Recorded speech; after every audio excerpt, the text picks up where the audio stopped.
মাদকের টাকা জোগাড় করতে ব্যাটারি চালিত অটো ভ্যান ছিনতাই, বাধা দিলে ঘটছে চালককে হত্যার মতো ঘটনা।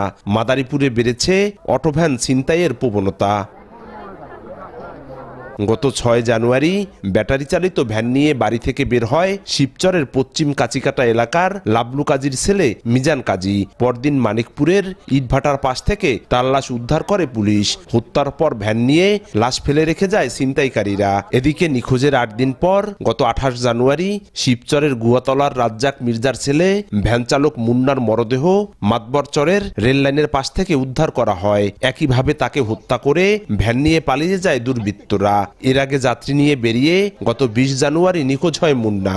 বারবার এমন ঘটনায় নিরাপত্তাহীনতায় চালকরা হামলা কুমলা করে, ঘুষি টুসি দেয়, কোপায়, রান্দাও রুন্দাও দেখায়, পরে আমরা ভয়ে আসে চাবি দিয়ে দেই। ছিনতাইকারীরা তো লইয়া যায় গাড়ি মাইরা নিশা খাওয়াইয়া 7 খাওয়াইয়া লইয়া এটা জাপানের লাগে।